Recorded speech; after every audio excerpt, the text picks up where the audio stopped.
புரட்சித்தலைவருடைய வாழ்க்கை வரலாற்றை பார்க்கின்ற போது தோல்வி என்பதே ஒரு வரலாற்றில் இல்லை என்ற வரலாற்றை படைத்தது.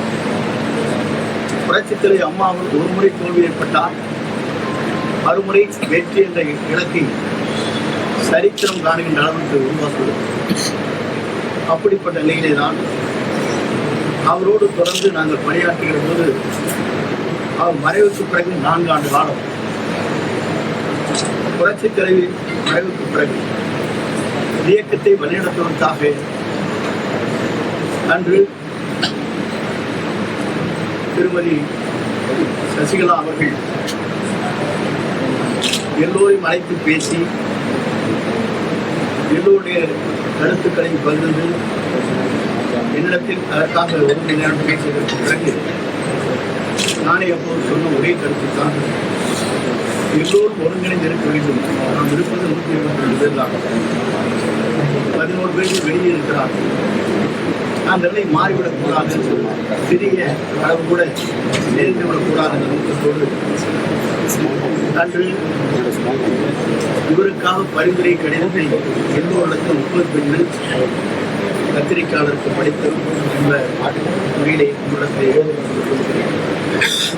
அப்படி இருக்கின்ற போது 4 ஆண்டு காலம் நாம் ஆட்சி நடத்தியதற்கு பிறகு தேர்தல் களத்தில் எந்த தேர்தல் களத்திலும் ஒரு பொறுப்பேற்று வெற்றி என்ற இலக்கை எட்ட மேலாண்மை சூழ்நிலையில் ஏற்பட்ட அடிப்படையிலே தான் 2024 பிறகு நாடாளுமன்ற தேர்தல் முடிவுக்கு பிறகு நாம் என்ன செய்ய வேண்டும் என்பதை அறிந்து வெளியே சென்றவர்கள் மனவேதனையோடு தங்கள் பணிகளை மாற்றாமல் துயரத்தோடு இருக்கின்ற அனைவரையும் ஒருங்கிணைக்க வேண்டும் என்ற நோக்கத்தோடு தான் 6 பேர்கள் சென்று அவரிடத்தில் இந்த கருத்துக்களை நாங்கள் வெளிப்படுத்தும்.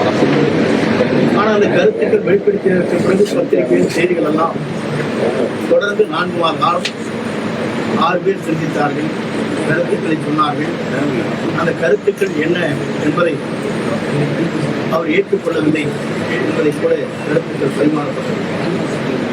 அதற்கு பிறகுதான் செய்தியாளரை சந்திக்கின்ற போது யாருமே என்னை பார்க்கவில்லை, அத்தனை பட்சத்தை என்று தலைமைக்கு நிலையத்திலே பத்திரிகையாளரை சந்திப்பதை உரையாற்றினார். நான் எதற்காக சொல்கிறேன்னு சொன்னால், இயக்கம் என்பது பலகோடி தொண்டர்களை இணைந்திருக்கிற இயக்கத்திற்காக தங்களை ரத்தம் சொல்கிற தொண்டர்களுடைய எதிர்பார்ப்பை தான் நாங்கள் கடைபிடிக்கிறதே தவிர மக்கள் என்ன நினைக்கிறார்கள், எல்லோரும் ஒருங்கிணைந்தால் வெற்றி பெறலாம். இன்று ஒருங்கிணைவது மட்டுமல்ல, சோர்வோடு இருக்கின்ற அமைதியாக இருக்கின்ற கழக தொண்டர்கள் அரவணைத்து சென்றால் மட்டும்தான் வெற்றி என்ற இலக்கை எட்ட முடியும் என்பது பொதுமக்களுடைய கருத்து. அது மட்டுமல்ல, தொண்டருடைய உணர்வு என்பதை நான் உணர்ந்துதான் 5ஆம் தேதி என்று அதற்கு முன்னாலே 2 முறை அவரை சந்திக்கின்ற போது இந்த கருத்துக்களை அதற்கு பிறகு கூட நான் அவலத்திலே வலியுறுத்தியிருக்கிறேன். சில பேர் என்னோடு வந்தார்கள், அவன் பெயரை சொன்னார். ஆகவேதான் இந்த கருத்துக்கள் ஏற்றுக்கொள்ளவில்லை என்கிற நிலையிலே தான் 5ஆம் தேதி என்று மனதில் பேசுகிறேன் என்று கருத்துக்களை நாம் வெளிப்படையாக யாரோ ஒருவராக வெளிப்படுத்த வேண்டும் என்ற நோக்கத்தோடுதான் அந்த கருத்துக்களை நாங்கள் கண்டிப்பாக ஏன் இதை பிரதிபலித்து எழுப்பினால் எல்லோரும் சொல்வார்கள், 2026க்கு பிறகு நாம் ஏதாவது இயக்கத்திலே வெற்றி பெற இயலவில்லை என்றால் அதற்கு யார் காரணம், ஏன் நீங்கள் சொல்லவில்லை என்ற ஒரு கருத்து பரிமாறப்படும் என்ற நோக்கத்தோடு தான் வெற்றி என்ற இலக்கை எட்ட வேண்டும் என்ற நோக்கத்தோடு இந்த கருத்துக்களை நாங்கள் பரிமாறியுள்ளோம். ஆனால் அப்படி பரிமாறுகிற போது இங்கே இருக்கிற பத்திரிகையை நண்பர்களுக்கு நன்றாக தெரியும். அன்றைக்கு 10 நாட்கள் பேச்சு தொடங்க வேண்டும் என்று சொன்னேன். நீங்கள் எல்லாம் கேட்டீர்களா? போது கெடுவா என்னவா என்று கேட்டேன். அப்படி நம்பு இது கெடுவல்ல, 10 நாட்களுக்கு பேச்சு துவங்க வேண்டும். 1 மாதம் அல்லது 1.5 மாதம் எடுத்துக்கொள்ளலாம். யாரை சேர்த்துக் கொள்ளலாம் வேண்டாம் என்பது பொதுச் செயலாளர் செய்யலாம் என்று தெளிவாக நம்முடைய ஆடியோவை பார்த்தாலே தெரியும். ஆனால் செய்திகள் எப்படி வெளிப்பட்டது என்று சொன்னால், 10 நாள் கெடுவதை விட்டால் இந்த செய்திகள் பரவலாக இருக்கிறது. ஆனால் எல்லை பொறுத்தவரையிலும் இயக்கம் ஒன்று சேர வேண்டும் என்ற நோக்கத்தோடு தான் அனைத்து இந்திய அண்ணா திராவிட முன்னேற்ற கழகத்தில் இருக்கிற தொண்டரின் உணர்வுகளை தெரிந்து கொண்டு இந்த பணி மேற்கொண்டார். 2024 என்பது நாடாளுமன்ற தேர்தல். அந்த தேர்தலில் நாம் ஏறத்தாழ பல தோல்வி ஏற்பட்டிருக்கிறோம். 10 தொகுதியிலே நாடாளுமன்ற தொகுதியில் 3ஆவது இடம், 2 தொகுதியிலே 4ஆவது இடம். நம்முடைய இயக்கத்தை எப்படி வழிநடத்தி செல்ல வேண்டும் என்ற நோக்கத்தோடு தான் அந்த கருத்துக்கள் பரிமாறப்பட்டிருக்கிறது. நான் அதை சொல்வதற்கு காரணம், மீண்டும் அனைத்து இந்திய அண்ணா திராவிட முன்னேற்ற கழகம் ஒத்துழைப்பு பெற்று நல்லாட்சி தமிழகத்திலே நடைபெற வேண்டும். புரட்சித் தலைவர் கண்ட கனவு, புரட்சித் தலைவர் அம்மாவும் கூறினார்கள், 100 ஆண்டு காலம் இந்த இயக்கம் வலிமையோடு இருக்கும் என்று குறிப்பிட்டார்கள். அந்த கருத்துக்கேற்ப என்னுடைய கருத்துக்களை வெளிப்படுத்தினே தவிர, அந்த கருத்தின் அடிப்படையில் அதற்கு பிறகு அடுத்த நாட்கள் அனைத்து பதவிகளும் பொறுப்போடு நீக்கப்பட்டிருக்கிறது உறுப்பினரை தவிர. அதற்கு பிறகு நாடாளுமன்ற தேர்தல் வருகிற போதும், மேலவை உறுப்பினர் வருகின்ற போதும் 4 பேர் பரிந்துரை செய்கிற போதும் நானும் ஒருவனாக பரிந்துரை செய்திருக்கிறேன். இதெல்லாம் பத்திரிகையாளர். என்னை பொறுத்தவரையிலும் இந்த இயக்கம் வலிமையாக இருக்க வேண்டும். இந்த இயக்கம் தான் எங்கள் ஒரு உள்மூச்சாக இருந்து கொண்டிருக்கிறது. இந்த இயக்கத்தை பொறுத்தவரையிலும் தடுமாறாமல் இந்த இயக்கம் திராவிட முன்னேற்ற கழகத்தை நல்லாட்சியை தமிழகத்திலே உருவாக்குவதற்கு நாம் அத்தனை பேரும் ஒருங்கிணைந்த அந்த பணிகளை மேற்கொள்ள வேண்டும் நோக்கத்தோடு தான் அந்த கருத்துக்களை வெளிப்படுத்தி இருக்கிறேன் என்பதை இந்த நேரத்தில் தெரிவித்துக் கொள்கிறேன். அதே போலதான் கன்னியாகுமரி நடைபெற்ற இடைத்தேர்தல். அந்த இடைத்தேர்தலில் நாம் வாங்கியிருக்கிற வாக்கு என்ன என்று சொன்னால் 5126 வாக்குகள் தான் பெற்றோம். அப்படி என்றால் 2,54,000 வாக்குகள் இடத்தில் 5000 வாக்குகள் பெறுகிற போது சட்டமன்ற தேர்தலுடைய நிலை என்ன என்பதை உணர்ந்துதான் இந்த கருத்துக்களை நான் வெளிப்படுத்தினேன் என்பதை நான் இந்த நேரத்தை தெரிவித்துக் கொள்கிறேன். ஆகவே என்னை பொறுத்தவரையிலும் நேற்றைய முன்தினம் தேவர் ஜெயந்திக்கு செல்கிற போது எல்லோரும் ஒருங்கிணைக்க வேண்டும் நோக்கத்தோடு தான் அனைவரோடும் நான் பேசினேன். அவரும் சில கருத்துக்களை சொல்கிற போது அந்த கருத்துக்கு மாறாக இயக்கம் வலிமை பெற வேண்டும், இயக்கம் ஒன்றிணை வேண்டும், இயக்கம் வலிமையாக இருப்பதற்கு நீங்கள் ஒத்துழைப்பு எல்லோரும் நாம் தர வேண்டும் என்ற நோக்கத்தோடு தான் அந்த நிகழ்ச்சியிலே தேவர் ஜெயந்தியிலே கலந்து கொண்டு நான் அந்த பணிகளை ஆற்றினேன். அந்த பணிகளை ஆற்றுகிற போது தேவர் ஜெயந்தியிலே சென்று தேவருக்கு மரியாதை செலுத்தி தேவர் திருநாளுடைய அந்த பூஜையிலே கலந்து கொண்டு எனக்கு கிடைத்த பரிசு தான் எனது இயக்கத்திலிருந்து நீக்கப்பட்டிருக்கிறது என்பதை நான் இந்த நேரத்தை தெரிவித்துக் கொள்கிறேன். ஏன் இதை சொல்கிறேன் சொன்னால், ஒரு தியாகம் செய்து தேசிய தலைவராக எல்லோரும் போற்றப்படுகிற, எல்லோரும் நேசிக்கப்படுகிற ஒரு தலைவருடைய விழாவிலே கலந்து கொண்டு நீக்கப்பட்டவர்களும் பேசிய உண்மை. நீங்களும் இந்த இயக்கத்திலே வலிமை சேர்ப்பதற்கு நீங்களும் ஒத்துழைப்பு தர வேண்டும் என்று அவரிடத்தை நாங்கள் பேசியிருக்கிறேன். நான் அதை மறுக்கவில்லை. ஆனால் இன்றைய நிலையிலே அவர் சொல்வது திராவிட முன்னேற்ற கழகத்திற்கு நான் உறுதுணையாக இருப்பதாக ஒரு கருத்துக்களை வெளிப்படுத்தி இருக்கிறார். சொல்லியிருக்கார். அவர் கருத்து சொல்வதோ பி யார் என்பதை நான் அறியும். இன்றைக்கு கொடாடு வழக்கு என்பது நாம் ஏன் இன்று வரையிலும் குரல் கொடுக்கவில்லை. நான் சாதாரண பொறுப்பாளர். இந்த இயக்கத்தை வளர்த்தவர், நாம் தெய்வமாக நேசிக்கப்பட்டவர். அம்மாவுடைய இல்லத்திலே நடைபெற்ற நிகழ்ச்சி பல்வேறு கொலைகள் நடைபெற்றிருக்கிறது, 3-4 கொலைகள். அப்படிப்பட்ட நிகழ்ச்சி இருக்கின்ற போது ஏன் திராவிட முன்னேற்ற கழகத்திற்கு குரல் கொடுக்கவில்லை என்பதுதான் என் தொண்டர்களுடைய கருத்தாக இருக்கிறது என்பதை நான் இந்த நேரத்தில் தெரிவித்துக் கொள்கிறேன். ஆகவே என்னை பொறுத்தவரையில் நான் பி இல்லை, A1 அவர் இருக்கிறார். அதுதான் உண்மை. இன்று வரை அவர் மீது திராவிட முன்னேற்ற கழகம் என்ன செய்து கொண்டிருக்கிறது என்பது சட்டமன்றத்தில் எங்களுக்கு தெரியும். சட்டமன்ற வரலாற்றில் துணைத் தலைவராக OPS இருக்கின்ற போது அவரை நீக்க வேண்டும் என்று தீர்மானத்தை நிறைவேற்றிக் கொடுக்கின்ற போது முதலமைச்சரை எழுந்து இதற்கான கருத்துக்களை சட்டப்பேரவைத் தலைவர் விரைந்து எடுக்க வேண்டும் சொன்னவுடன் 10 நிமிடத்தில் சட்டப்பேரவைத் தலைவர் அதை அறிவித்தார். நாடறியும். ஆனால் அதற்கு முன்னாலே எத்தனையோ கடிதங்கள் கொடுக்கின்ற போது அந்த கடிதத்திற்கு முதலமைச்சர் ஒப்புதல் இல்லாமல் இந்த கருத்துக்கள் வெளிப்படுத்த முடியவில்லை என்பது அன்றைக்கு சட்டமன்ற பதிவேட்டில் இன்றைக்கு இடம்பெற்றிருக்கிறது என்பதை மறந்துவிடக்கூடாது.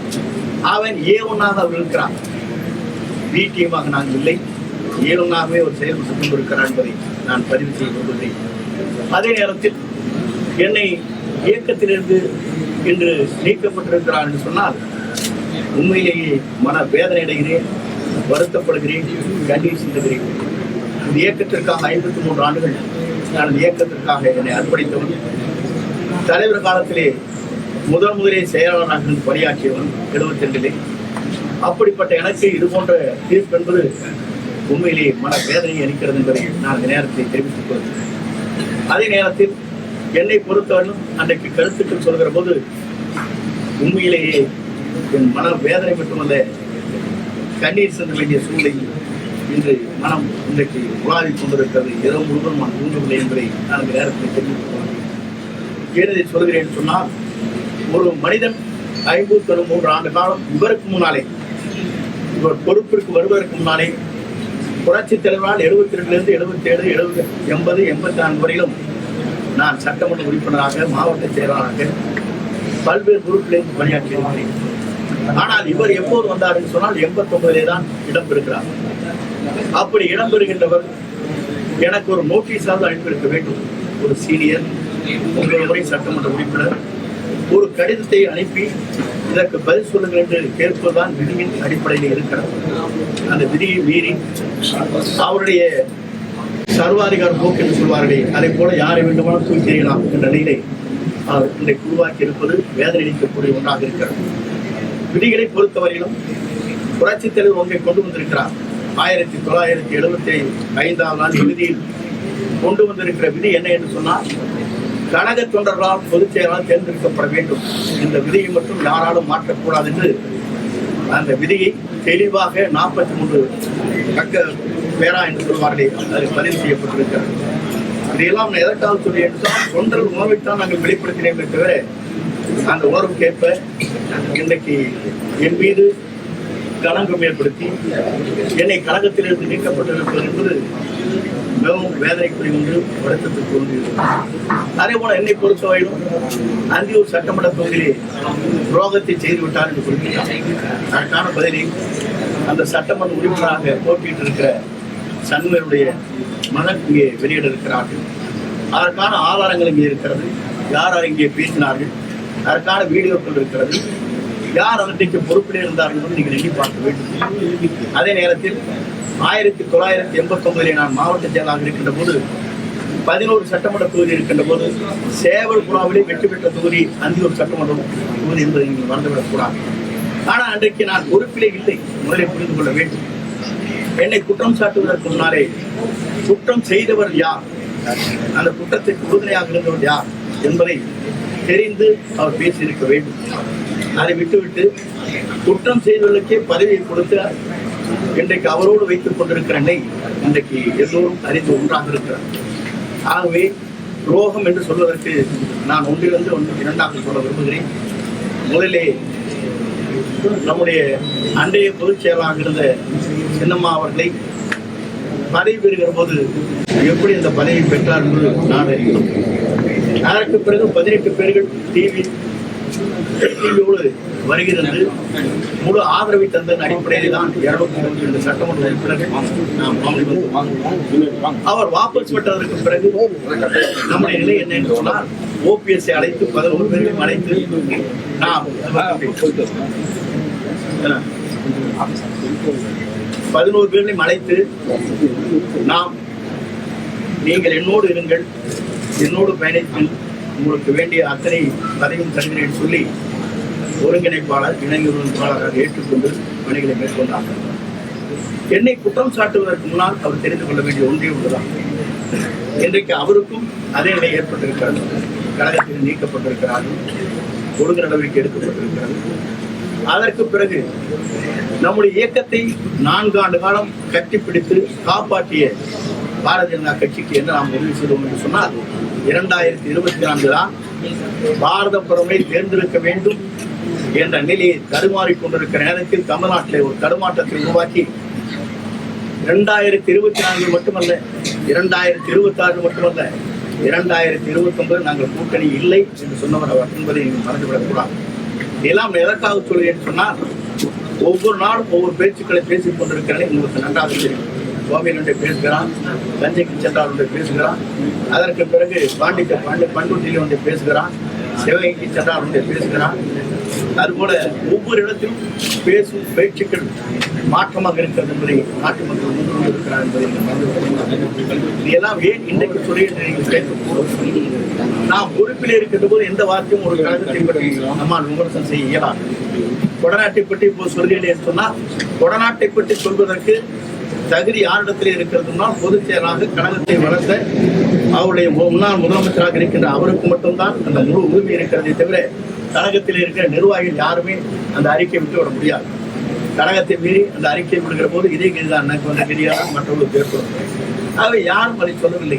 ஏன் நீங்கள் அதை சொல்லவில்லை? இதுவரையிலும் நாம் தெய்வமாக வணங்கி நாம் வழிபட்ட அந்த கொடநாடு அம்மா அவர்கள் தங்கியிருந்த இந்த இடத்திலே ஏற்பட்டிருக்கிற அந்த கொலை குற்றங்களுக்காக ஏன் இதுவரையிலும் குரல் கொடுக்கவில்லை என்பதுதான் என்னுடைய கேள்வியாக இருக்கிறது என்பதை நான் அந்த நேரத்தில் தெரிவித்துக் கொள்கிறேன். அதோடு மட்டுமல்ல, இங்க இருக்கிற நண்பர்களுக்கு கொண்டே ஒன்றை சொல்ல விரும்புகிறேன். எங்களை பொறுத்தவரையிலும் இயக்கம் வலிமையாக இருக்க வேண்டும். இயக்கத்தை பொறுத்தவரையிலும் நாங்கள் சிந்தாமல் சிதறாமல் மீண்டும் இந்த இயக்கம் வழிநடத்த சென்ற வேண்டும் என்பதற்காகத்தான் என்னை உறுப்பினராக இன்றைக்கு நீக்கினாலும் கூட விதியின் அடிப்படையில் என்னை நீக்கவில்லை. அதற்காக அடுத்த கட்ட நடவடிக்கை என்ன என்பதை விரைவில் உங்களுக்கு அறிவிப்பேன் என்பதை நான் தெரிவித்துக் கொள்கிறேன். தொடர்ந்து நான் இந்த கட்சியிலே இயங்க வேண்டும் என்பதுதான் என்னுடைய நோக்கம். அதற்கு பிறகு நீக்கியதற்கு என்ன காரணம், விதிகம் இருக்கிறதா என்பதை ஆய்ந்து அதற்கான முடிவுகளை வழக்கறிஞரோடு பேசி முடிவுகளை நான் மேற்கொள்ள இருக்கிறேன் என்பதை நான் தெரிவித்துக் கொள்கிறேன். இதோடு இந்த நிலையிலே என்னுடைய கருத்துக்கள் இங்கே பரிமாறப்பட்டிருக்கிறது. என்னை பொறுத்தவரையிலும் துரோகம் என்று சொன்னாலே அதற்கு நோபல் பரிசு கொடுக்க வேண்டிய அவர்தான் என்பதை நான் இந்த நேரத்திலே வலியுறுத்தி விரும்புகிறேன். ஏன்னு சொன்னால், அவர் அடிக்கடி சொல்வார், திமுக பார்த்து பொய் சொல்வதை நோபல் பரிசு கொடுக்கலாம் என்று சொல்வார். எல்லோரையும் துரோகம் செய்கின்ற நோபல் பரிசு யாருக்கு கொடுக்க வேண்டும் சொன்னால் மாண்பு எடப்பாடி அவர்களுக்கு தான், எடப்பாடி பழனிசாமி தான் கொடுக்க வேண்டும் தவிர யாருக்கும் கொடுக்க இயலாது, தமிழ்நாட்டை கொடுக்க வேண்டும் என்பதை நான் இந்த நேரத்தில் வலியுறுத்தி என் உரையை நிறைவு செய்கிறேன். அனைவரும் ஒருங்கிணைக்கிறது நீங்க அடுத்த கட்ட நடவடிக்கை என்ன மேற்கொள்வீங்க? அடுத்த கட்ட நடவடிக்கை முதலில் என்னுடைய உறுப்பினர் பதவி விதியின் அடிப்படையில் இல்லாமல் சர்வாதிகார போக்காக நீக்கப்பட்டதற்கு நாங்கள் விளக்கங்களை இருக்கிறோம். இவர் இப்போது இருப்பது தற்காலிக பொதுச் செயலாளர் தான்.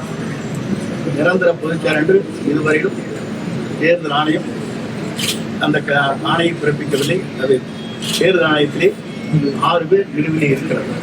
தற்காலிக பொதுச் செயலாளரை 53 ஆண்டு காலம் தலைவர் காலத்திலிருந்து நான் தீவிர உறுப்பினராக இருந்த எண்ணெயே நீக்கப்பட்டிருக்கிறது என்பது கேள்வியாக வழக்கறிஞர் மூலமாக வழக்கு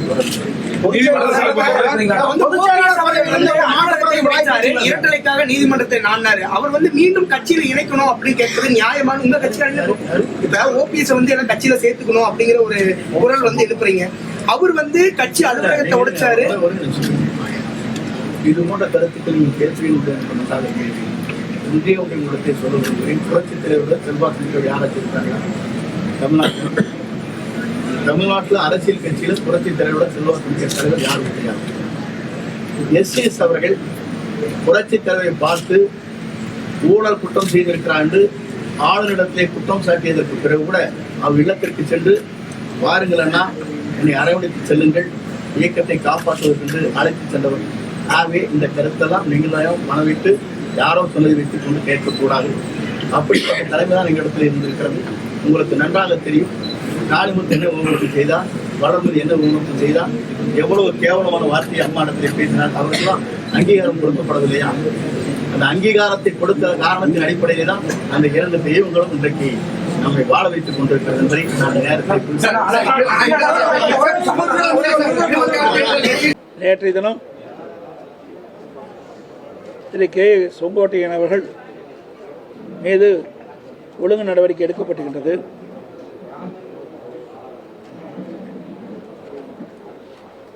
அது குறித்து சில விளக்கங்கள். திரு கே செங்கோட்டையன் அவர்கள் கிட்டத்தட்ட ஒரு 6 மாத காலமாக அவருடைய நடவடிக்கையை கட்சிக்கு எதிராகத்தான் இருந்து கொண்டிருந்தது. முதலிலே அத்திக்கடவு அவனாசி திட்டம் ஒரு வரலாற்று சிறப்புமிக்க திட்டம். இந்த திட்டம் அந்த இருக்கின்ற விவசாயிகளுக்கு ஒரு வரப்பிரசாதமான திட்டம். பல ஆண்டுகளாக அந்த விவசாய பெருநில மக்கள் அத்திக்கடவு அவனாசி திட்டத்தை நிறைவேற்ற வேண்டும் என்று கோரிக்கை வைத்துக் கொண்டிருந்தார்கள். மாண்புமிகு அம்மாவில் இருக்கின்ற காலகட்டத்திலே அந்த அத்திக்கடவு அவனாசி திட்டம் நிறைவேற்றப்படும் என்ற அறிவிப்பை கொடுத்தார்கள். அம்மா மறைவுக்கு பிறகு அம்மாவுடைய அறிவிப்புக்கிணங்க நான் முதலமைச்சர் இருந்த காலகட்டத்தில் அம்மாவுடைய அரசு அத்திக்கடவு அவனாசி திட்டத்தை நிறைவேற்றுவதற்கு சுமார் 1682 கோடி முழுக்க மாநில நிதியிலிருந்து ஒதுக்கப்பட்டு அந்த பணிகள் துவங்கி நடைபெற்று அந்த நடைபெற்று கொண்டிருக்கின்ற வேளையில் சுமார் 85% பணிகள் நிறைவு பெற்றது. எஞ்சிய 15 பணிகள் ஆட்சி மாற்றத்தின் காரணமாக திராவிட முன்னேற்ற கழகம் ஆட்சிக்கு வந்த பிறகு கிட்டத்தட்ட 3 ஆண்டு காலமாக அதை ஆமை வேகத்தில் அந்த பணி நடைபெற்று முடிந்து பிறகு அதை திறந்தார்கள். அங்கு இருக்கின்ற விவசாய பெருங்குடி மக்கள் பல்வேறு கட்சியை சேர்ந்தவர்கள், அதில் திராவிட முன்னேற்ற கழகம், காங்கிரஸ் கட்சி, கம்யூனிஸ்ட் கட்சிகள், விவசாய சங்கங்கள், அங்கு இருக்கின்ற பொதுநல சங்கங்கள் அனைத்துமே இந்த அத்திக்கடவு அவனாசி திட்டத்தை நிறைவேற்றி கொடுத்ததற்கு பாராட்டு விழா நடக்க வேண்டும் என்று அவனாசி ஒரு கூட்டத்தை ஏற்பாடு செய்தார்கள். அமைச்சர் வேலுமணி அவர்கள் அவர்களெல்லாம் அழைத்து என்னிடத்திலே கோரிக்கை வைக்கின்றார்கள். இந்த கோரிக்கையை அடிப்படையிலே பாராட்டு விழா நடைபெற இருக்கிறது, நீங்கள் வந்து கலந்து கொள்ள வேண்டும் என்று பணித்தார். அதன் அடிப்படையிலே நானும் சம்மதித்து அது கட்சி சார்பற்ற அந்த பாராட்டு விழா நிகழ்ச்சி ஏற்பாடு செய்தார். அந்த பாராட்டு விழா நிகழ்ச்சிக்கு நான் போய் கலந்து கொண்டேன். அப்பொழுது திரு KS செங்கோட்டையன் அவர்கள் அந்த நிகழ்ச்சியிலே பங்கு பெறவில்லை. அத்திக்கடவு அவனாசி திட்டத்திலே 30% கோபி சட்டமன்ற தொகுதியில் இருக்கின்ற ஏரிகள் எல்லாம் நிரப்புகின்ற ஒரு திட்டம். அப்படி இருக்கின்ற பொழுது வேண்டுமென்றே திட்டமிட்டு ஒரு கருத்தை சொன்னார், தவறான கருத்தை. மாண்புமிகு அம்மா அவருடைய உருவப்படம், பொன்மனச்செம்மல் புரட்சித் தலைவர் எம்ஜிஆருடைய திருவுருவப்படமும் அது இடம்பெறாத காரணத்தில் நான் அந்த நிகழ்ச்சியிலே பங்கு பெறவில்லை என்ற ஒரு தவறான கருத்தை சொன்னார். அங்கே இருக்கின்ற விவசாய பெருங்குடி மக்கள் பல்வேறு கட்சி சேர்ந்தவர்களெல்லாம் இது கட்சி நிகழ்ச்சி இல்லை, கட்சிக்கு அப்பாற்பட்டு நாங்கள் பல கட்சி சேர்ந்தவர்களும் இந்த போராட்டத்தில் ஈடுபட்டோம். அந்த ஈடுபட்டதின் காரணமாக என் பெயரை சொல்லி அவர் முதலமைச்சர் இருந்த காலகட்டத்தில் இந்த திட்டத்தை கொண்டு வந்து நிறைவேற்றியிருக்கிறார், அதற்கு நாங்கள் பாராட்டு விழா நடத்தியிருக்கின்றோம், நீங்கள் வந்து கலந்து கொள்ளுகின்றோம். அவர்களும் மீண்டும் கோரிக்கை வைத்தார்கள், அதையெல்லாம் நிராகரித்தார். என்ன அவருடைய கருத்து? அங்கே அந்த நிகழ்ச்சியிலே அம்மா மாண்புமிகு அம்மாவுடைய படமும் பொன்மனச்செம்மல் புரட்சித் தலைவர் எம்ஜிஆர் படம் இடம்பெறவில்லை என்பதுதான், அதற்காக வரவில்லை என்றார். அதே வேளையில் இதே செங்கோட்டையன் அவர்கள் ஒரு சைக்கிள் துவக்கு நிகழ்ச்சி அவருடைய தொகுதியில் ஒரு சைக்கிள், அதாவது விலையில்லா சைக்கிள் மாணவர்களுக்கு கொடுக்கின்ற நிகழ்ச்சி, அந்த நிகழ்ச்சியில் கலந்துக்கிட்டார். எங்கள் அம்மா படம் இருக்குது, திரு கருணாநிதி படம், திரு ஸ்டாலின் படம் தான் இருக்குது. அப்போவே பிடிஎம் வேலையை ஆரம்பிச்சிட்டார். இது பாருங்கள், இது சைக்கிள் கொடுக்குற அந்த குழந்தைகள் அமர்ந்திருக்கின்ற காட்சி, அதில் படம். இதில் திரு கருணாநிதி அவர்கள் படமும் திரு ஸ்டாலின் படம் தான் இருக்குது. அம்மா படமும் தலைவர் படமும் எங்கே இருக்கின்றது? அப்பொழுதிலிருந்தே திட்டத்தை வகுக்க ஆரம்பித்து விட்டார். ஏதாவது ஒரு காரணத்தை சொல்லி அந்த கூட்டத்தில் கலந்து இருப்பதற்காக அந்த காரணத்தை சொன்னார். ஆனால் உண்மை வெளிவந்து விட்டது. இப்படிப்பட்டவர் தான் திரு செங்கோட்டையன் அவர்கள். பிறகு இணைப்பு பற்றி பேசும் சொன்னார். இது அடிப்படை உறுப்பிலிருந்து நீக்கப்பட்டவர், இது பிரிந்து சென்றவர்கள் அல்ல. அதிலே நன்றாக எடுத்துக்கொள்ள வேண்டும். பிரிந்து சென்றவர்கள் அல்ல, இது அடிப்படை உறுப்பிலிருந்து நீக்கப்பட்டவர்கள். இதுக்கு சிறப்பு தீர்மானம் நிறைவேற்றப்பட்டிருக்கு. இது அனைத்து இந்திய அண்ணா திராவிட முன்னேற்ற கழகத்தினுடைய பொதுக்குழு கூட்டத்தில் சிறப்பு தீர்மானம் நிறைவேற்றப்பட்டது. இந்த தீர்மானத்தில் சில வரிகளை மட்டும் இந்த நேரத்தில் குறிப்பிடுறாங்க. கழக பொருளாளர் திரு O பன்னீர்செல்வம் அவர்களின் கட்சி விரோத செயல்களுக்கு இந்த பொதுக்குழு கடும் கண்டனத்தை தெரிவித்துக் கொள்கிறது.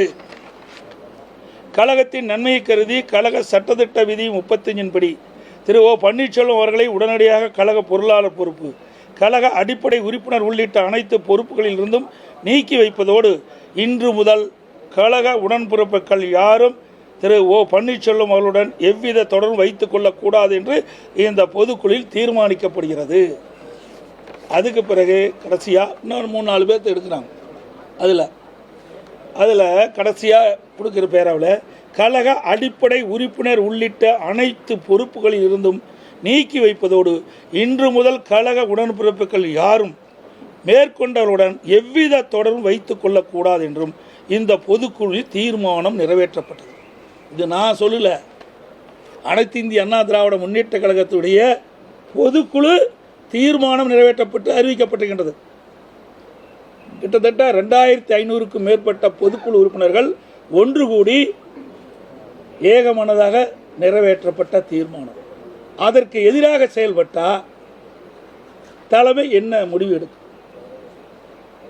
தெளிவாக அவருக்கு தெரியணும். தெரியாதவரா?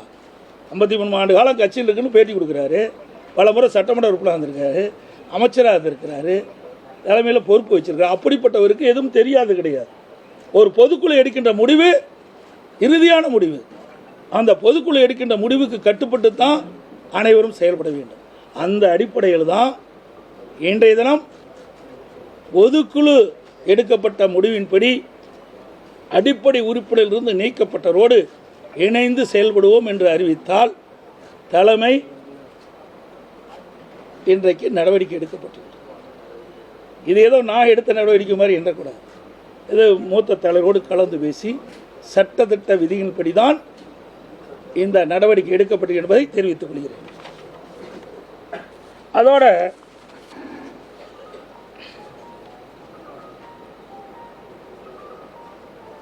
எப்பொழுது பார்த்தாலும் நான் அம்மா விசுவாசி அப்படின்னு சொல்கிறார்.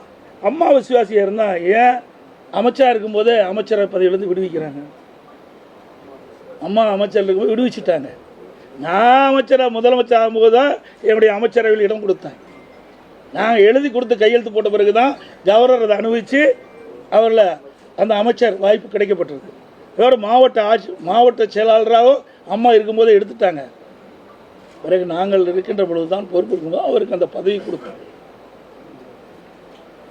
அதோட இப்படி அவர் உண்மைக்கு மாறான செய்தி இன்றைக்கு தொலைக்காட்சி வாயிலாக வெளிப்படுத்தியிருக்கிறார்.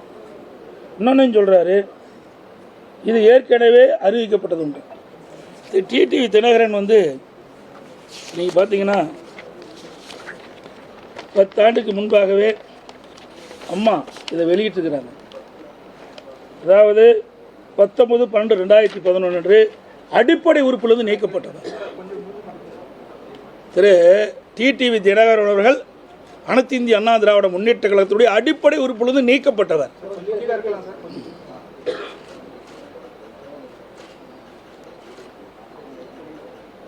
அம்மா இறக்கின்ற வரை 10 ஆண்டு காலம் இவர் சென்னைக்கு வரல. வந்தாலும் இருக்கிற இடம் தெரியாமல் இருந்தார். அம்மாவர்கள் மறைவுக்கு பிறகுதான் திருமதி சசிகலா அவர்கள் இறுதி காலகட்டத்தில் துணை பொதுச் செயலாளராக பதவி வாங்கினார். அப்போ கூட கட்சியில் இணைஞ்சு வாங்கல, அப்படியே டைரெக்டாக கொடுத்துட்டாங்க. எனக்கு அதையே கொடுத்துட்டாங்க. அம்மா நீக்கப்பட்ட ஒருவருக்கு பதவி கொடுத்தாங்க.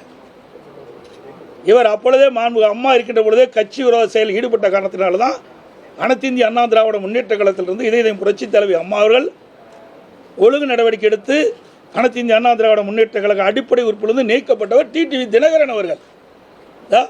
அம்மா அறிவிப்பு நம்ம பாருங்க, இதில் கிட்டத்தட்ட தலைமை கழகம் அறிவிச்சிருக்குது. இதில் தெளிவாக வந்திருக்குது. 10 ஆண்டு காலம் வனவாசம் போனவர் எங்களை பற்றி பேசுகிறார். நாங்களாம் 10 ஆண்டு காலம் இங்கே இருக்கின்ற அத்தனை பேரும் அனைத்து இந்திய அண்ணா திராவிட முன்னேற்ற கழகத்திற்காக இதயம் புரட்சி தலைவி அம்மா அவர்கள் என்ன ஆணையிட்டார்களோ அந்த ஆணையின்படி செயல்பட்டவர்கள். இன்று வரைக்கும் இந்த கட்சிக்கு விசுவாசமாக இருக்கிற காரணத்தால் தான் எனக்கு இந்த பொறுப்பு கழக நிர்வாகிகள் கொடுத்துருக்குறாங்க. இவர்களை அப்பப்போ பச்சோந்தி போல மாறுவது கிடையாது. இப்பொழுது கூட எப்பொழுதுமே சட்டமன்றத்தில் பேசுனதே கிடையாது. திமுக எடுத்து ஒரு வார்த்தை கூட சட்டமன்றத்தில் பேசுறது கிடையாது. பொதுக்கூட்டத்திலையும் பேசுனதே கிடையாது. ஆக டிஎம்கேவுக்கு பிடிஎம்மாக இருப்பது நிறுவனமானது. இதில் யாருக்கும் மறைச்சு பண்ண முடியாது. அப்படி இருக்கின்ற காரணத்தில் தான் இவர் அடிப்படை உறுப்பினர் நீக்கப்பட்டவுடன் அந்த தொகுதியில் இருக்கின்ற நகர கழக செயலாளர்கள் ஒன்றிய கழக செயலாளர் இன்னைக்கு ஸ்வீட் கொடுத்து பாராட்டுறேன், விழா கொண்டாடிட்டு இருக்கிறாங்க. 33 ஆண்டு காலம் நீங்கள் இருந்துன்னு சொன்னால் உழைச்சிருக்கணும், மக்களுக்கு உழைச்சிக்கணும், நிர்வாகிகளுக்கு அனுசரித்து போயிருந்தால் உங்களை வாழ்த்தி இருப்பாங்க. அதுக்கு மாறாக இயக்கத்திற்கு துரோகம் இழைக்கிறதுக்கு இப்படிப்பட்ட நிலைமை தான் கிடைக்கும். இந்த இயக்கம் சாதாரண இயக்கம் இல்லை, இன்றைக்கு 2 கோடி தொண்டர்களுடைய இயக்கம். இதை வேண்டுமென்றே திட்டமிட்டு இந்த இயக்கத்தை முடக்கவோ, இந்த இயக்கத்திற்கு அவதூறு பேசியோ அல்லது இந்த இயக்கத்தை பலவீனப்படுத்த யார் முற்பட்டாலும் இந்த இயக்கம் வேடிக்கை பார்த்து கொண்டு இருக்காது. அது மட்டும் இல்லை, இன்னைக்கு உடனாட பற்றி பேட்டி கொடுத்துருக்கிறேன். அனைத்து இந்திய அண்ணா திராவிட முன்னேற்ற கழகம் இருக்கும்போது சட்ட நீதியாக நடவடிக்கை எடுத்திருக்கிறேன். பல முறை அதை பேசியிருக்கிறேன். ஒரு குற்றம் புரிஞ்சால் ஒரு அரசாங்கம் நடவடிக்கை எடுக்கும், அதுதான் செய்யும். அதைத்தான் நாங்களும் செஞ்சோம். அது மட்டும் இல்லை, 2-3 கொலை நடக்கினார். என்ன ஒரு கட்சி இப்படிப்பட்ட வன்மத்தனமாக இருக்கிறவங்களாம் எப்படி இருந்திருப்பார்? கட்சிக்குள்ளே இவரையெல்லாம் வச்சுருந்தா எப்படி இருக்கும்? எப்படி மனசுக்குள்ளே ஒன்று வச்சு வெளியில் ஒன்று நாடகத்தை அரங்கேற்றுக்கணும்? இதுலேருந்து தெளிவாக இருக்குது. இதெல்லாம் வெளிச்சத்துக்கு வந்துடுது பாருங்க. அதோட இன்னைக்கு டிடிவியோட எங்கே பார்த்தாரு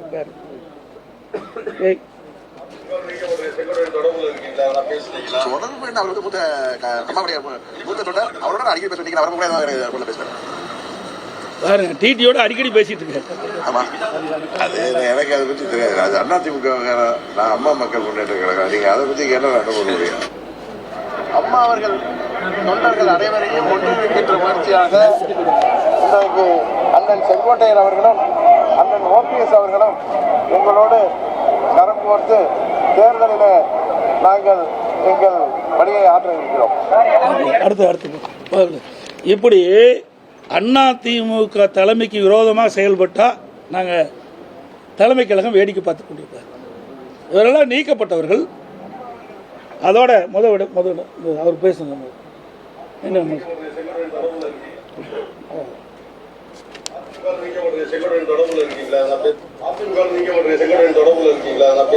தொடர்பு என்ன? அவர் மூத்த அம்மாவுடைய மூத்த தொண்டர்.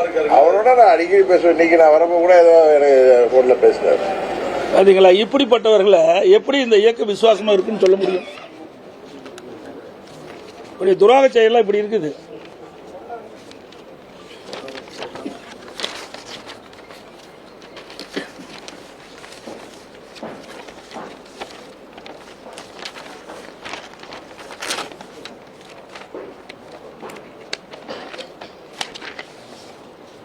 அதோட OPS பேசுறார்.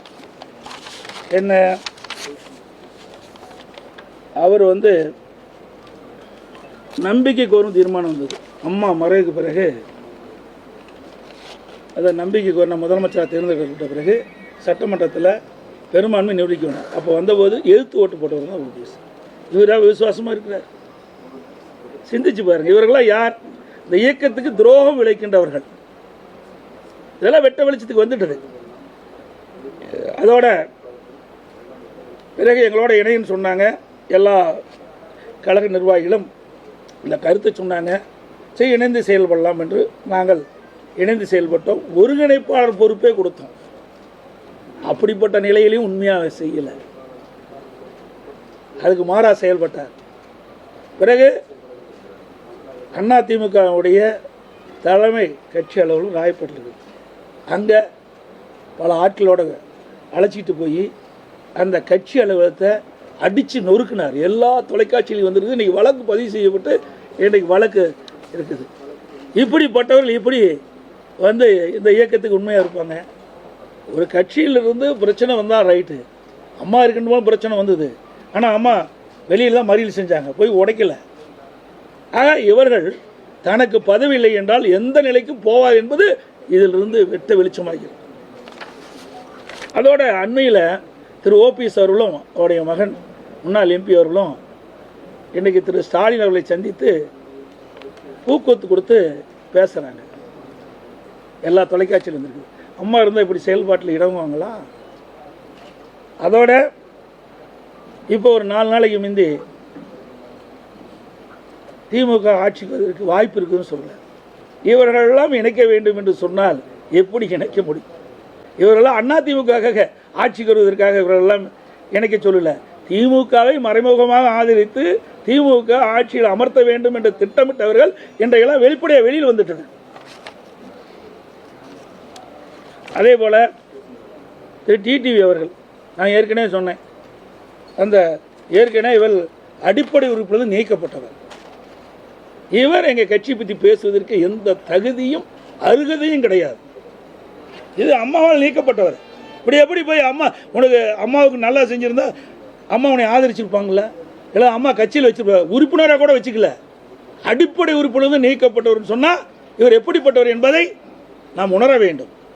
இன்றைக்கு அத்தனை இவர்களெல்லாம் ஒன்றாக சேர்ந்து 2026 சட்டமன்ற தேர்தலில் திராவிட முன்னேற்ற கழகத்துக்கு பிடிமாக செயல்படுவதற்கு தான் இந்த திட்டம், வேறு எதுவுமே கிடையாது.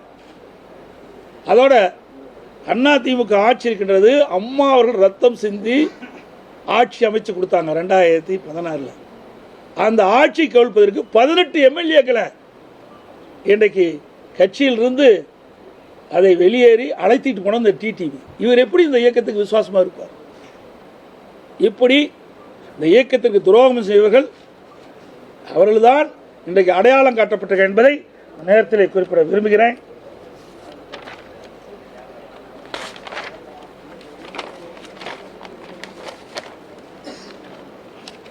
அதே மாதிரி ஓபிஎஸ் இன்னைக்கு வந்து சொல்கிறாரு திருமதி சசிகலா அம்மா அவர்களை பற்றி. அவர் ட்விட்டரில் போட்டது, அதாவது வலைதளத்தில் அப்பொழுது அறிவித்த செய்தி, இவரெல்லாம் எப்படிப்பட்டவர் என்பது நாட்டு மக்கள் அறிந்து கொள்ள வேண்டும். ஊடகத்தின் மூலமாக, பத்திரிகையின் மூலமாக 13 பிப்ரவரி 17 அம்மா அவர்கள் மருத்துவமனையில் இருந்தபோது சசிகலா பேசாதது ஏன்? அப்பொழுது யார்? ஓபிஎஸ். பிப்ரவரி 14 2017 குற்றவாளியில் சசிகலா தப்பியது தமிழகம். குற்றவாளி சசிகலா தப்பியது தமிழகம் செய்தி. அதோடு அன்றைய தினமே 14 பிப்ரவரி 17 சசிகலா உள்ளிட்ட 3 உடனடியாக சரணடைய உத்தரவு.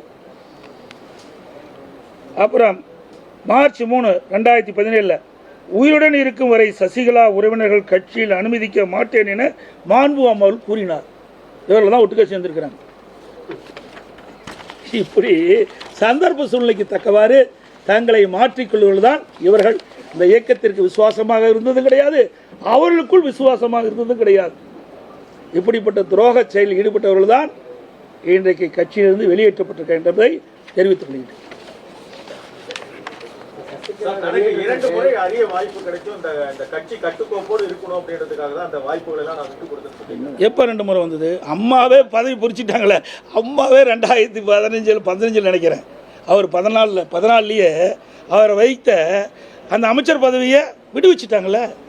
நாங்கள் 21 வந்த பிறகு நாங்களும் அவர் இருந்தார் இருக்கும்போது தானே உங்களுக்கு கையெழுத்து போட்டு கொடுத்தோம். அம்மா இருந்தால் அதுவும் கொடுத்துருக்க மாட்டாங்க, எம்எல்ஏ பதவியே கொடுத்துருக்க மாட்டாங்களே. இறப்புக்கு பிறகு சார் கூவத்தூர்ல அவருக்கு தான் ஃபர்ஸ்ட் வாய்ப்பு. எங்கே வாய்ப்பு கிடைச்சிருந்தா? இப்போ இவருடைய எண்ணங்கள்லாம் எப்படி இருக்குன்னு உங்களுக்கு நல்லா தெரியும். எனக்கு எம்எல்ஏ தான் தேர்ந்தெடுக்கணும். எந்த எம்எல்ஏ தேர்ந்தெடுத்தாங்க? இவரோட எத்தனை பேர் வெளியே போயிருக்கிறாங்க சொல்லுங்க. எங்களோட எத்தனை பேர் இருக்கிறாங்க? ஆக அத்தனையும் ஒரு பொய் செய்திகள். இவர் மாய உலகத்தை மக்களை உருவாக்கி அந்த பகுதியில் ஒரு சிற்றரசு போல நடந்துக்கிட்டு இருந்தார். இன்றைக்கு அந்த பகுதி மக்களுக்கு விடிவு காலம் பிறந்திருக்குது, சுதந்திரம் பெற்றிருக்குது. அதனால தான் அங்கே இருக்கிற நகர செயலாளர், ஒன்றிய செயலாளர்லாம் இன்னைக்கு இனிப்பு வழங்கிட்டு இருக்காருன்னா அவருடைய செயல்பாடு எப்படின்னு பாருங்கள். சார், உங்களை தற்காலிக பொதுச் செயலாளர்னு சொல்கிறாங்க. நீங்கள் எடுத்த நடவடிக்கை அது ஏற்கனவே இது 6 பேர் 7 பேர் இதில் கோர்ட்டில் இருக்கிறாங்க. அதனால் இவர் தற்காலிக பொதுச் செயலாளர் தான், இது சட்ட ரீதியாக நான் சந்திப்பேன் அப்படிங்கிறார். ஊடகத்துக்கும் பத்திரிக்கையும் தெரியாதான்? நீங்கள் கேள்வி கேட்குறீங்களே. ஊடகத்துக்கும் பத்திரிக்கையும் தெரியுமா தெரியாது? தெரியுமா தெரியாது? அது வேண்டாங்க. நீங்கள் வேணும்னு போட்டு கொடுத்து வாங்க வேண்டாம். ஊடகத்துக்கும் பத்திரிக்கையும் அதிமுக பொதுச் செயலாளர் யார் என்று தெரியுமா தெரியாது? தெரியாதுன்னா விளக்கம் சொல்கிறேன், புரியுதா? இதெல்லாம் நீதிமன்றத்தின் மூலமாக நாங்கள் கிடைக்க பெற்றோம். அங்கே தேர்தல் ஆணையத்தின் மூலமாக கொடுக்கப்பட்டது. தேர்தல் நடத்தி முறையாக பொதுச் செயலாளர் அறிவிக்கப்பட்டது. புரியுதுங்களா? அவருக்கு ஏதாவது சொல்ல வேணும், அதுக்காக சொல்கிறாரு. அந்த கேள்வி நீங்கள் கேட்க வேண்டாம். உங்களுக்கு பத்திரிக்கை ஊடகத்துக்கு அத்தனை பேருக்கு தெரியும் எத்தனை ஆண்டு காலம் இந்த கட்சியில் வழக்கு நடந்திருக்குது. உச்சநீதிமன்ற வழக்கு எப்படி, உயர்நீதிமன்ற வழக்கு எப்படி, உயர்நீதிமன்ற பெஞ்ச் எப்படி, தேர்தல் ஆணையம் எப்படி, தேர்தல் ஆணையம் அங்கீகரித்து எல்லாமே தெரியும். ஒரு தேர்தலும் நடந்து முடிஞ்சிட்டு 2024 தேர்தலும் நடந்து முடிந்து விட்டது. கட்சி வளர்ச்சிக்காக தீர்மானத்துக்கு கையெழுத்திட்டாங்க. அதே போன்று கட்சி அலுவலகத்துல போய் தரைகுறமா நடந்த அதாவது தாக்குதல் நடத்தினாங்க. இப்படிப்பட்டவர்களை மீண்டும் கட்சிக்குள்ள சேர்க்கணுங்கிற செங்கோட்டையனோட முடிவு வந்து எதை நோக்கி சார் இருக்கு? குறிப்பா கட்சியை வழிபடுத்தணும் இருக்கா? அதான் சார் உங்களுடைய வளர்ச்சி பிடிக்கலையா? பிடிஎம் சார் அவரெல்லாம் திமுக கூட சரணடைஞ்சிட்டாங்க. கிட்டத்தட்ட ஓராண்டுக்கு முந்தியவாக கிட்டத்தட்ட 20 நிமிடம் தலைமை கழகத்தில் திரு ஸ்டாலினோட சந்தித்து திரு செங்கோட்டையன் பேசியிருக்காரு. ஆமாம், நிரூபி எப்படி ஏடிஎம்னு நிரூபி. நான் சட்டமன்றத்தில் இப்படி பேசிட்டு இருக்கிறேன். அவர் எங்கேயாவது திமுக பற்றி குறை சொல்லி பேசியிருக்காரா? சொல்லுங்க பார்க்கலாம். சட்டமன்றத்தில் நாங்கள் பிரதான எதிர்க்கட்சி என்ற முறையில் தெளிவாக நாங்கள் பேசணும். அதே மாதிரி பொதுக்கூட்டத்திலையும் பேசணும், ஊடகத்திலையும் பேசணும், பத்திரிகையிலையும் பேசணும். அப்படி எங்கேயாவது திராவிட முன்னேற்ற கழகத்தை தாக்கி பேசியிருக்கிறா? நான் சொன்ன ஏற்கனவே இந்த படம் பாருங்க. இந்த படத்தில் அம்மா படம் இல்லைங்கிறாரு, பெரிய வாதங்கப்பட்டிருக்காரு. யாரோட போய் சேர்ந்து பண்ணுறாரு? இதாங்க பிடிஎம்ங்கிறது. இதுக்கு மேலே என்ன விளக்கம் வேணும்? அம்மா படம் இருக்குதா? தலைவர் படம் இருக்குதா?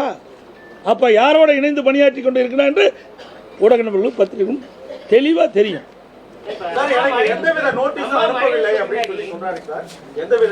சார் அதாவது அனைத்து இந்திய அண்ணா திராவிட முன்னேற்ற சட்டத்திட்ட விதி இப்படி தான் எல்லாம் நடக்குது.